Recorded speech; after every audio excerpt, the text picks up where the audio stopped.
കാലിന്റെ തുടയെല്ല് പൊട്ടി ചികിത്സയ്ക്ക് വകയില്ലാതെ കിടന്ന വയോധികയ്ക്ക് തുണയായി ന്യൂസ് 18 വാർത്ത. പാലക്കാട് കൽമണ്ഡപം സ്വദേശിനി ജയന്തിക്കാണ് ന്യൂസ് 18 വാർത്ത തുണയായത്.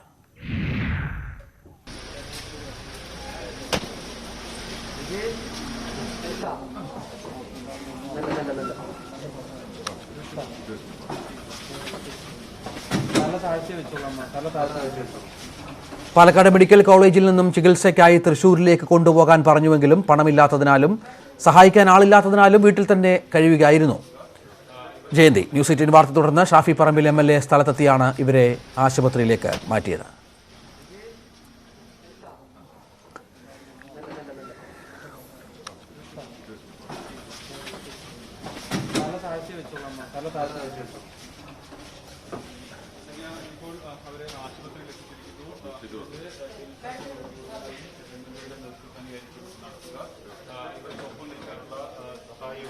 അതവർ ചെയ്യും. അതുമായിട്ട് ബന്ധപ്പെട്ട എക്സ്പെൻഡിച്ചർ സൈഡ് നോക്കണ്ട, എന്താണെന്ന് വെച്ചാൽ ചെയ്യാൻ പറഞ്ഞിട്ടുണ്ട്.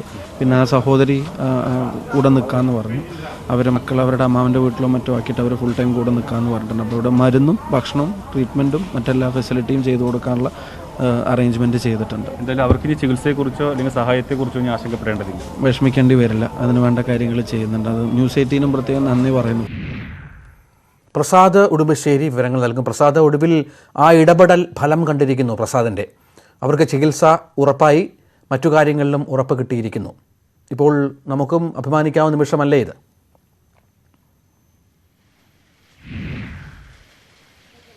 തീർച്ചയായും രഞ്ജിത്ത്, നമ്മൾക്കും ഇതിനകത്ത് വലിയ സന്തോഷം തോന്നുന്ന ഒരു സംഭവം തന്നെയാണ്. കാരണം കഴിഞ്ഞ വെള്ളിയാഴ്ചയായിരുന്നു ജയന്തി അവരുടെ ഒരു പെൻഷൻ കാര്യത്തിനായി പാലക്കാട് നഗരത്തിലേക്ക് വന്നത്. അവിടെ സ്റ്റേഡിയം ബസ് സ്റ്റാൻഡിന് സമീപത്ത് വെച്ച് കാൽവഴുതി വീഴുകയും തുടയെല്ല് പൊട്ടുകയും ചെയ്തു. പക്ഷേ ഇവർക്ക് മറ്റ് സഹായത്തിനൊന്നും ആരും തന്നെ ഇല്ല. അവരുടെ ഭർത്താവ് ജനാർദ്ദൻ, അദ്ദേഹവും ചില അസുഖബാധിതനാണ്, വലിയ നിരവധി ആരോഗ്യ പ്രശ്നങ്ങൾ നേരിടുന്നുണ്ട്. അതുപോലെ തന്നെ പൈസയും കയ്യിലൊന്നും തന്നെ ഉണ്ടായിരുന്നില്ല എന്നുള്ളതാണ് പറഞ്ഞിരുന്നത്. 2 ദിവസം അവർ വീട്ടിൽ കിടന്നു. ഇന്ന് രാവിലെയാണ് ചികിത്സയ്ക്കായി പാലക്കാട് മെഡിക്കൽ കോളേജിലേക്ക് പോയത്. മെഡിക്കൽ കോളേജിൽ നിലവിൽ OP മാത്രമേ ഉള്ളൂ. അപ്പോൾ അവിടെ നിന്ന് അവർ നേരെ തൃശ്ശൂർ മെഡിക്കൽ കോളേജിലേക്കാണ് റെഫർ ചെയ്തത്. ജില്ലാ ആശുപത്രിയിൽ കോവിഡ് ആശുപത്രിയായി മാറ്റിയതുകൊണ്ട് തന്നെ പ്രധാനപ്പെട്ട ചികിത്സകളെല്ലാം തന്നെ ഒറ്റപ്പാലത്തേക്കാണ് ഇപ്പോൾ നടക്കുന്നത്. കോവിഡ് ഇതര ചികിത്സകളെല്ലാം തന്നെ അവിടെയാണ് നടക്കുന്നത്. അങ്ങനെ അവർ തൃശ്ശൂരിലേക്ക് പോകാൻ പണമില്ല ഉണ്ടായിരുന്നില്ല. അതോടൊപ്പം തന്നെ ഒപ്പം നിൽക്കാൻ ഒരു സഹായിയെയും ഇവർക്ക് ആവശ്യം ഉണ്ടായിരുന്നു. ഇവർ ഒരു വാടക വീട്ടിലാണ് കഴിയുന്നത്. ഇവിടെ ഇതിനോട് തൊട്ട് ചേർന്ന് നിൽക്കുന്ന ആ വീട്ടിൽ കഴിയുന്ന റഹീമ എന്ന ഉമ്മയാണ് ഇവർക്ക് ഭക്ഷണവും അതോടൊപ്പം തന്നെ ഇവരുടെ പ്രാഥമിക ആവശ്യങ്ങൾക്ക് ഇവരെ ബാത്റൂമിലേക്ക് കൊണ്ടുപോകുന്നതും എല്ലാം തന്നെ അവരായിരുന്നു ഉണ്ടായിരുന്നത്. പക്ഷേ അവർക്ക് തൃശ്ശൂരിൽ പോയി നിൽക്കുന്നതിനെല്ലാം പിന്നെ വലിയ ബുദ്ധിമുട്ടുകളുണ്ടായിരുന്നു. അങ്ങനെ വലിയ വിഷമത്തിൽ നിൽക്കുന്ന സമയത്താണ് നമുക്ക് ഒലവക്കോട് സ്വദേശിയായ റഹീം, അദ്ദേഹം സാമൂഹ്യ പ്രവർത്തകനാണ്, അദ്ദേഹമാണ് ഈ വിവരം നമ്മളോട് പറയുന്നത്. അങ്ങനെയാണ് നമ്മൾ ഈ വാർത്ത പുറം ലോകത്തേക്ക് എത്തിക്കുന്നത്. വാർത്ത വന്ന ഉടൻ തന്നെ ഷാഫി പറമ്പിൽ MLA ഈ സംഭവത്തിൽ ഇടപെടുകയും യൂത്ത് കെയറിൻ്റെ പ്രവർത്തകരെല്ലാം തന്നെ സ്ഥലത്തെത്തുകയും ചെയ്തു. നഗരസഭാ കൗൺസിൽ ബഷീർ ഉൾപ്പെടെയുള്ള ആളുകൾ ഈ സ്ഥലത്തെത്തി. പക്ഷേ ഇവരാദ്യം MLA DMOയോട് സംസാരിച്ചത് ഷാഫി പറമ്പിൽ MLA ഉണ്ട്. പ്രസാദ് നമ്മോടൊപ്പം. ഷാഫി, വലിയ നന്ദിയുണ്ട് ഷാഫിയോട്. കാരണം ഈ വാർത്ത അറിഞ്ഞപ്പോൾ തന്നെ ഇടപെടുകയും അവർക്കതിനുള്ള കാര്യങ്ങൾ ചെയ്തു കൊടുക്കുകയും ചെയ്തു. ഇനി അങ്ങോട്ടുള്ള അവരുടെ ജീവിതത്തിൽ ഒരു ബുദ്ധിമുട്ടും ഉണ്ടാകില്ല എന്ന് ഉറപ്പുവരുത്താമല്ലോ നമുക്കല്ലേ ഈ ഘട്ടത്തിൽ? അല്ല, ഞാൻ ന്യൂസ് 18നോടും ന്യൂസ് 18ന്റെ ശ്രദ്ധയിലേക്ക് കാര്യങ്ങൾ കൊണ്ടുവന്ന അവിടുത്തെ ഒരു സാമൂഹ്യ പ്രവർത്തകൻ റഹീം, അവരോടും MLA എന്നുള്ള നിലയ്ക്ക് ഞാൻ നന്ദി പറയാണ്. നമ്മുടെ ശ്രദ്ധയിൽ ഈ കഴിഞ്ഞ 2-3 ദിവസമായിട്ട് ഈ വിഷയം സത്യം പറഞ്ഞാൽ നമ്മുടെ ശ്രദ്ധയിൽപ്പെട്ടിട്ടുണ്ടായിരുന്നില്ല. ഞാൻ അറിയാൻ വൈകി. അവരൊരു 2 പേര് മാത്രം ഒതുങ്ങി ജീവിക്കുന്ന ഒരാളായതുകൊണ്ട് അവരാരോടും പറയാതിരുന്നുകൊണ്ടും നമ്മുടെ ശ്രദ്ധയിലേക്ക് ഇതൊന്നും വന്നില്ല. പിന്നെ എനിക്ക് എടുത്തു പറയുന്ന ഒരാളാ തൊട്ടപ്പുറത്തെ വീട്ടിൽ താമസിക്കുന്ന ഒരു സഹോദരിയാണ്. അവര് സത്യം പറഞ്ഞാൽ അവരവിടെ താമസിക്കാൻ തുടങ്ങിയിട്ട് ആകെ 1-2 മാസം ആയിട്ടുള്ളൂ. എന്നിട്ട് പോലും ഈ തൊട്ടപ്പുറത്തെ വീട്ടിൽ പ്രായമായിട്ടുള്ള അമ്മയുടെ പ്രയാസം കണ്ടപ്പോ അവരിവരെ കയ്യിലെടുത്ത് ആശുപത്രിയിൽ കൊണ്ടുപോയി പരിശോധന നടത്തി നോക്കി. ഇങ്ങനെ എല്ലിന് പൊട്ടലുണ്ടെന്ന് പറഞ്ഞു. ശസ്ത്രക്രിയ വേണ്ടി വന്നപ്പോൾ ആശുപത്രിയിൽ കൊണ്ടുപോയി നോക്കി. സാമ്പത്തികമായിട്ട് സഹായിക്കാനുള്ള ഒരു സ്ഥിതി അവർക്കില്ലാത്തതുകൊണ്ട് മാത്രം അത് അവർക്ക് ചെയ്യാൻ കഴിഞ്ഞില്ല. എന്നിട്ട് അവർ ഈ സാമൂഹ്യ പ്രവർത്തകൻ ആ വിവരം അവർ വിളിച്ച് അറിയിച്ചു. അവർ വഴിയാൻ തോന്നുന്നു ന്യൂസ് 18 അറിഞ്ഞതും നിങ്ങളെല്ലാവരും ഇടപെട്ടതും ആ അടിസ്ഥാനത്തിൽ വാർത്ത വന്നതിനെ തുടർന്നിട്ടാണ് എന്നെ യൂത്ത് കെയറിന്റെ ആളുകൾ എന്നെ കോണ്ടാക്ട് ചെയ്തു. ഞാൻ അവരോടൊപ്പം തന്നെ അവിടെ സ്ഥലത്ത് പോകാൻ പറഞ്ഞു. എനിക്കും അവിടെ പാലക്കാട് നഗരത്തിൽ ഉണ്ടായിരുന്നതുകൊണ്ട് എനിക്കും അവിടെ എത്താൻ പറ്റി. അവർക്ക് ചികിത്സയുമായിട്ട് ബന്ധപ്പെട്ട കാര്യങ്ങൾ, അവിടുത്തെ മരുന്നുമായിട്ട് ബന്ധപ്പെട്ട കാര്യങ്ങൾ, അതിന്റെ ഭക്ഷണവുമായിട്ട് ബന്ധപ്പെട്ട കാര്യങ്ങൾ, അതിനുള്ള എല്ലാ അറേഞ്ച്മെന്റ്സും ചെയ്തിട്ടുണ്ട്. അവർക്കൊരു ബൈസ്റ്റാൻഡർ പോലും നിൽക്കാൻ ആളില്ലാത്തൊരവസ്ഥയാണ്. അപ്പൊ അതിനും ഈ സഹോദരി തന്നെ അവരുടെ കൂടെ നിന്ന് ബാക്കി കാര്യങ്ങൾ നോക്കിക്കൊള്ളാന്ന് പറഞ്ഞിട്ടുണ്ട്. അതിനുള്ള സൗകര്യങ്ങളും ആ സഹോദരി തന്നെ ഒരുക്കാന്ന് പറഞ്ഞിട്ടുണ്ട്. അപ്പൊ ഇതുവരെയുള്ള ഈ അവരുടെ വീഴ്ചയായിട്ട് ബന്ധപ്പെട്ട എല്ലാ കാര്യങ്ങൾക്കും വേണ്ട എല്ലാ കാര്യങ്ങളും ഇതുവരെ ചെയ്തിട്ടുണ്ട്. ഇവിടുന്ന് അങ്ങോട്ടുള്ള അവരുടെ കാര്യങ്ങളിൽ എന്ത് ചെയ്യണം എന്നുള്ളത് തീർച്ചയായിട്ടും അത് ആലോചിക്കേണ്ട വിഷയമാണ്.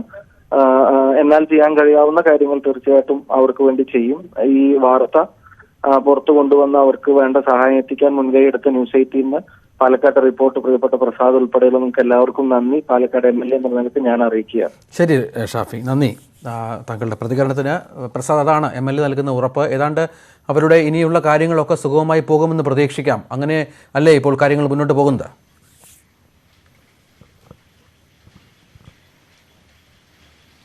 രഞ്ജിത്ത്, അതുതന്നെയാണ്. അവർക്ക് എല്ലാവിധ ചികിത്സയും MLA ഉറപ്പ് നൽകിയിട്ടുണ്ട്. ഞാൻ നേരത്തെ പറഞ്ഞു വെച്ചത് DMOയോട് സംസാരിച്ചപ്പോൾ ഒറ്റപ്പാലത്തെ ചികിത്സ നൽകാം എന്നതായിരുന്നു. പക്ഷേ ഇവിടെ നിന്ന് പോകുന്നതിനും എല്ലാം ഒരു സഹായി ഒപ്പം നിൽക്കുന്നതിനും എല്ലാം ചില പ്രശ്നങ്ങളുണ്ടായിരുന്നു. അങ്ങനെയാണ് ഈ നേരത്തെ ഷാഫി സൂചിപ്പിച്ചതുപോലെ തൊട്ടപ്പുറത്ത് താമസിച്ചിരുന്ന റഹീമ, ആ ഉമ്മ പറയുന്നത്, ഇവിടെ പാലക്കാടാണ് എങ്കിൽ ഞാൻ തന്നെ നിൽക്കാം, എൻ്റെ മക്കളെ ബന്ധുവീട്ടിൽ കൊണ്ടാക്കി അതുവരെ ഇവർക്ക് ചികിത്സ കഴിയുന്നത് വരെ വീട്ടിൽ മക്കളുണ്ട്, അപ്പം അവരെ ചെറിയ കുട്ടികളാണ്, അപ്പോൾ അവരെ ബന്ധുവീട്ടിൽ കൊണ്ടാക്കി ഞാനിവിടെ നിൽക്കാം എന്നതായിരുന്നു അമ്മ പറഞ്ഞത്.